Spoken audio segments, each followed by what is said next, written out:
अध्याय 26 स्मृति का एक टुकड़ा। हाई स्कूल में एक दिन मैं स्व अध्ययन सत्र के बाद देर से घर आया। बहुत ही मासूमियत से तू के साथ मंद रोशनी वाली एक छोटी सी सड़क पर चलते समय अचानक उसकी मुलाकात दूसरे स्कूल के छात्रों के एक समूह से हुई, जो चाकू पकड़े हुए थे और धमकी दे रहे थे, दोस्त, हमें कुछ पॉकेट मनी दो। उस समय वीवू फुसफुसाएं, भागो। उसके बाद मैं अपनी गर्दन पर कूद गया और तीर की तरह दौड़ा। कुछ मीटर के बाद मैंने मुड़कर देखा, मैं अभी भी वहीं था, डर गया और जल्दी से पैसे निकाल लिए।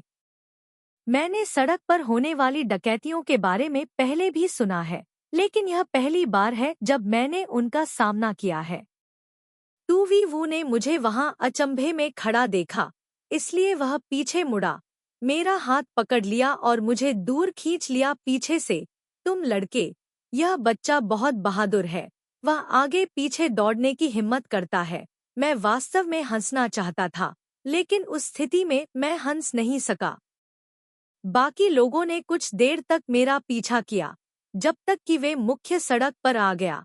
हालांकि अभी भी धीमी आवाज आ रही थी, लेकिन अब कोई पीछा नहीं कर रहा था कि और भी डरावनी चीजें होंगी। लेकिन अंत में, अब तक, जब मैं लगभग 30 साल का था, तब भी मैंने उन्हें नहीं देखा था। बाद में मैंने तू से पूछा, क्या तुमने उस समय गुप्त रूप से कुछ किया था? अब हम उन्हें हमारी तलाश में आते हुए क्यों नहीं देखते? चुपके से पैसा या शिकायत करने के लिए किसी को कॉल करें, वह कुछ भी कर सकता है। तू ने खतरनाक ढंग से कहा, मैं बहुत ज्यादा सोच रहा हूँ। उस दिन के बाद यह सप्ताहांत है ना? मैं अपने दोस्तों के साथ अपने बाल कटवाने गया, उन्हें छोटा किया और उस रात में उनके साथ सो गया। मेरा चश्मा टूट गया। बेवकूफ, सीवर में गिर गया। 195 10वीं कक्षा, एक अवधि गणित परीक्षण, एक विषय जिसे मैंने काफी अच्छी तरह से सीखा। परीक्षण समाप्त करने के बाद मैंने समय देखा और अभी भी आधा घंटा बाकी था, लेकिन मैं उन लोगों में से नहीं हूँ जो ध्यान आकर्षित करने के लिए समय समाप्त होने से पहले अपना काम प्रस्तुत करना पसंद करते हैं। साथ ही मुझे कल रात ठीक से नींद नहीं आई और थोड़ी नींद आ रही थी, इसलिए उसने झपकी लेने के लिए अपना सिर नीचे किया। लगभग 5 मिनट बाद वीवू की आवाज आई, दूर हो जाओ, बाहर निकल जाओ। वैसे अब मेरी सारी हवा खत्म हो रही है। क्या वह बेहोश हो गया है? मिस्टर वू, उसे नीचे ले जाओ। मुझे पता है, ठीक है। वो, क्या आपको पहले सीपीआर करने की जरूरत है? मुझे देखने दो, एक बार देखने दो। मैंने अपना सिर उठाया, मैंने अभी अभी जल्दी काम पूरा किया है, बस लेट जाओ और थोड़ा आराम करो। दोस्तों, 196 समूहों में विभाजित होने के बाद वीवू सुबह अपने सहपाठियों के साथ गेम खेलने के लिए कक्षा छोड़ गया। यह अफवाह थी कि जब वह जी भरकर खेलकर वापस आया तो उसे दीवार पर चढ़ते हुए पकड़ा गया। अगले दिन पूरे स्कूल के सामने छात्रों के उस समूह की आलोचना की गई और उन्हें रेडियो कार्यक्रम पर समीक्षा पढ़ने के लिए भी मजबूर किया गया। कक्षा के सामने स्पीकर से तू की आवाज आई। उसकी आवाज में हंसी भी थी, खांसी, बहुत शर्मनाक। तू, कल अस्थायी भावनाओं के कारण मैं पाप के मार्ग पर गिर गया। मैं वादा करता हूँ कि मैं ऐसा दोबारा नहीं करूँगा। मैं कड़ी मेहनत करूँगा और लगातार प्रयास करूँगा। मार्क्सवाद लेनिनवाद, माओ से तुंग विचार, सैद्धांतिक निर्माण के अनुसार सीखूंगा। देश के अद्वितीय समाजवादी शासन के लोगों की सेवा करने के लिए ज्ञान और कौशल में लगातार सुधार कर रहे हैं। पीछे से बड़बड़ाहट हुई। तू, आप समूह में शामिल होने के लिए एप्लीकेशन कॉपी करें। मेरा वीवो, शोर मत करो। इस बार मैं वास्तव में पश्चाताप कर रहा हूँ और मैं सम्मानपूर्वक आशा करता हूँ कि मेरे शिक्षक मुझ पर विश्वास करेंगे। इसके अलावा सामाजिक विभाग में कोई हैप्पी वैलेंटाइन डे। पीछे से किसी ने मजाक किया। शिक्षक, एक छात्र है जो खुलेआम उससे प्यार करता है। वीवू, मैंने नहीं बताया कि कौन। यह सामाजिक विज्ञान शिक्षकों को वैलेंटाइन दिवस की शुभकामनाएं देना है, और निश्चित रूप से प्राकृतिक विज्ञान शिक्षकों को भी। शिक्षकों को शुभकामनाएं कि हर साल उनका आज का दिन हो, हर साल उनकी यही सुबह हो। ठीक है, अगला कौन है? जल्दी करो। अब जब मैं इसके बारे में सोचता हूँ तो मुझे बहुत उल्टी महसूस होती है। 197 जब मैं कॉलेज में था, मैं एक फोन डीलर था। टूवीवू ने कहा, हाल ही में मैं किस बारे में सोच रहा हूँ हमारे बच्चों के नाम रखने के लिए। मैं क्या यह बहुत जल्दी है? बिल्कुल नहीं। सुरक्षित महसूस करने के लिए थोड़ा जल्दी सोचें। तो क्या आपने अभी तक इसके बारे में सोचा है? नहीं, इसीलिए मैंने तुम्हें बुलाया है। अब टेबल, सिल्वर।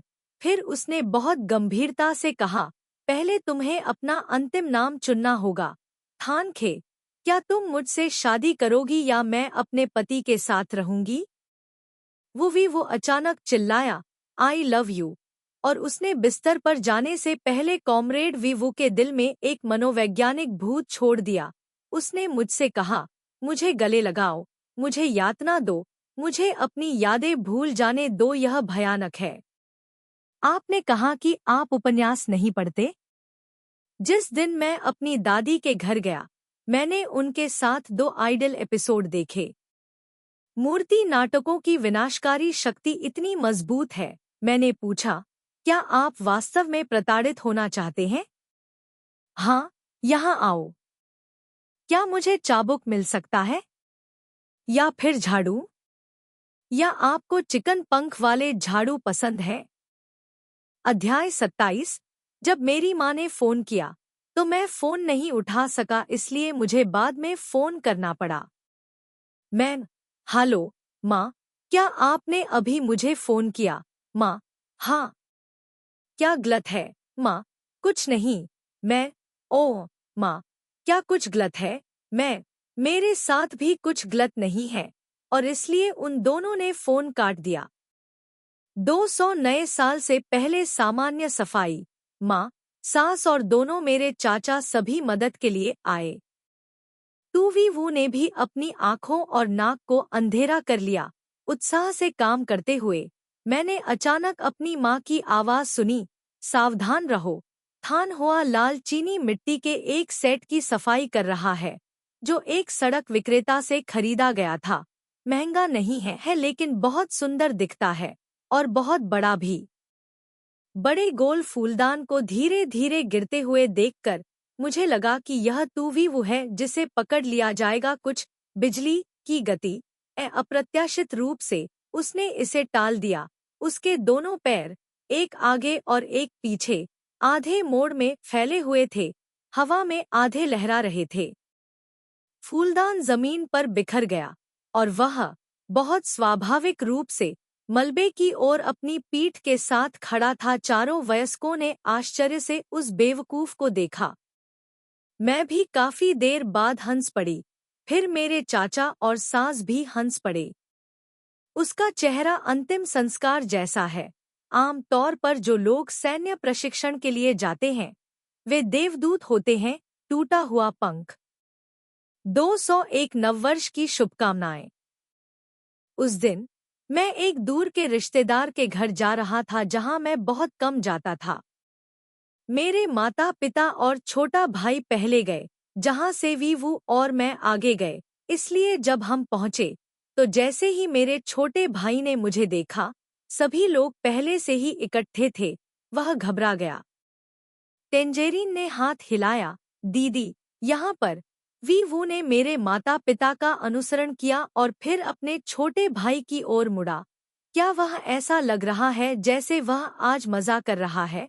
उसने वीवू को नजरअंदाज कर दिया और मुझसे बात की। दीदी, आप इतनी देर से क्यों आई? वीवू, ट्रैफिक जाम। मेरे भाई ने मेरी ओर देखा और पूछा, क्या तुम आज रात घर जा रहे हो? वीवू, बेशक हाँ, यदि नहीं तो तुम कहाँ जाओगे? अंत में वह तुवी की ओर देखने लगा। वू ने जानबूझकर पूछा, ओह, क्या आप भी आ रहे हैं? वू की आवाज थोड़ी कांप उठी। यह सही है। मैं यहाँ 1000 साल से इंतजार कर रहा हूँ। आखिरकार किसी ने इसे देखा। जब तक तुम खाना खत्म न कर लो, रुको, मैं तुम्हारे पीछे पीछे घर आऊंगा।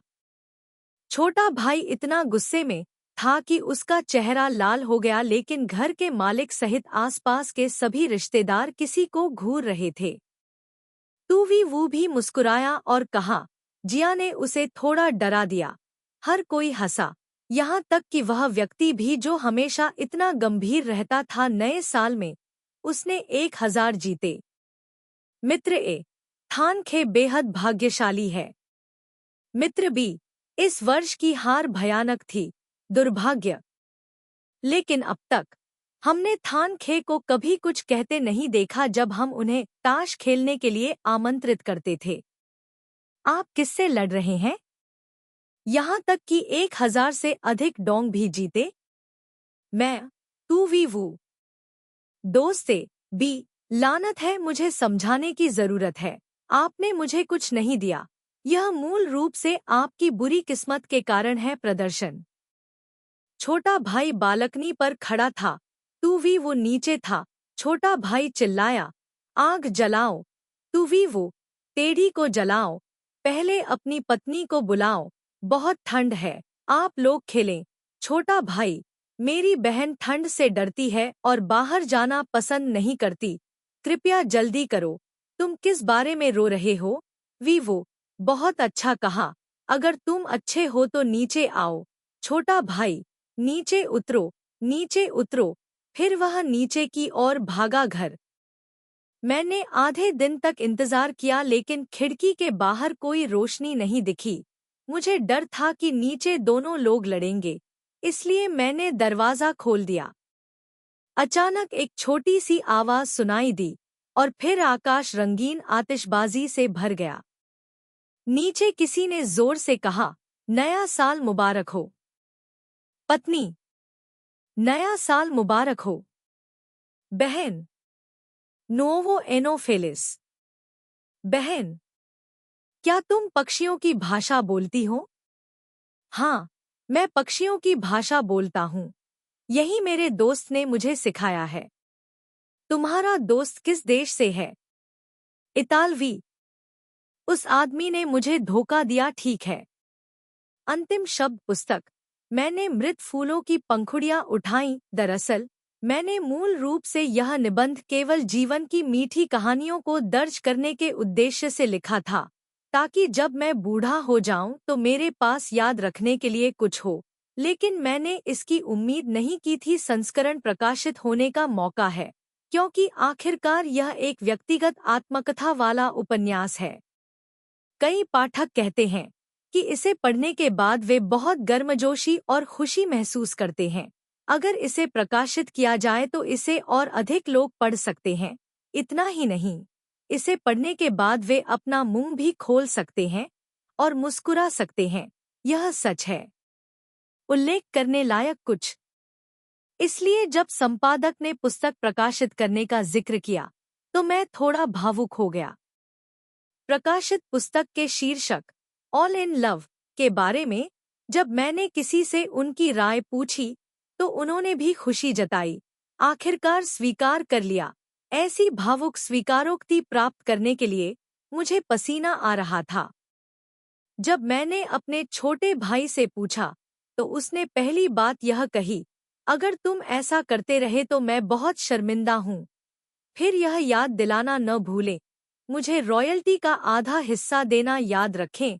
बहुत पूंजीवादी। शायद बहुत से लोग पुराने नाम को पसंद करते हैं, मृत पंखुड़ियों को उठाना, लेकिन ऑल इन लव भी टोन में बहुत अच्छी तरह से फिट बैठता है। इसे ओवरफ्लोइंग तक छोटा भी किया जा सकता है। यह ऑल लिखना बहुत आसान लगता है। इन लव भी आरामदायक था। कुछ चीजें थी जो मुझे लिखते समय याद आईं। हर बार जब मैं इसके बारे में सोचता था तो मैं जोर से हंसता था। मेरे दोस्त मेरे साथ खेलते थे, मेरे साथ बादलों पर सर्फिंग करते थे। किताब में कह रहे हैं, इस जीवन में आप सबसे अधिक हैं। आपकी किस्मत में ऐसे लोगों से मिलना तय है जो आपको अतीत में वापस जाने के लिए टाइम मशीन की तरह चाहते हैं। ये वे हैं। भाग्य ने हमें जीवन की लंबी और चौड़ी राह पर एक दूसरे से मिलने, दोस्त बनाने, एक साथ जीवन का अनुभव करने की इजाजत दी है। हालांकि दोस्त वे लोग नहीं हैं जो हमेशा हमारे साथ रहते हैं। कौन कहता है कि हम कभी कभी एक दूसरे से संपर्क करते हैं और कभी कभी एक दूसरे को देखते हैं? ऑल इन लव केवल दोस्ती के बारे में नहीं है, यह मेरे आसपास के बेवकूफों के बारे में भी है। कुछ लोग कहते हैं, मूर्ख बनने में ही मजा है। यह सच है। यह मूर्खतापूर्ण होने के लिए धन्यवाद है कि इसने मुझे तीसरी पीढ़ी तक इतनी रचनात्मक प्रेरणा प्रदान की है। हर बार जब मेरा भाई कोई वाक्य पॉप करता है तो मैं कहता हूँ, 1 मिनट रुकिए, मुझे इसे लिखने दीजिए। उस वक्त उन्हें हमेशा खुद पर तरस आता था और वे पूछते थे कि बहन, तुम मेरे बारे में क्यों लिखती रहती हो? लोग इतने शर्मिंदा होते हैं। मैंने जवाब दिया, कई लड़कियों को मुस्कुराना मेरी कीमत है। मुझे बहुत सम्मानित महसूस करना होगा। मुझे नहीं पता मैंने कितनी बार कहा। आखिरकार वह मान गया। ठीक है, फिर मुझे उन लड़कियों का पिस्ता बनने दो, चाहे यह लड़का कितना भी बड़ा हो, फिर भी बहुत आज्ञाकारी है, एक और महामूर्ख है। तू भी वो वास्तविक संस्करण। सच कहूँ तो वास्तविक जीवन में किसी के पास तू भी वो के फायदे नहीं हो सकते हैं, लेकिन उनमें सभी नुकसान हैं। उसके अपने मुंह से कहा गया है। थोड़ी सी भी हलचल आपको चिड़चिड़ा बना देती है। हर 3 दिन या 4 दिन में आप दयनीय व्यवहार करते हैं, अक्सर आराम मांगते हैं। जब आप कोने में होते हैं तो यह बहुत खतरनाक होता है। मुझे हमेशा आश्चर्य होता है। स्पष्ट रूप से मुझे हमेशा उस प्रकार का आदमी पसंद आया है जो परिपक्व और देखभाल करने वाला है। मुझे समझ नहीं आता कि शौक और दिल को लुभाने वाले शूरवीर इतने अलग क्यों हैं। बाद में सोचते हुए यह सच है, जीवन में अधिकांश चीजें उम्मीद के मुताबिक नहीं है। हंसते हुए, ऑल इन लव में 3 सबसे प्रिय भावनाएं हैं। 3 भावनाएं जो हम सभी में हैं। पारिवारिक प्यार सबसे बड़ा भाग्य है।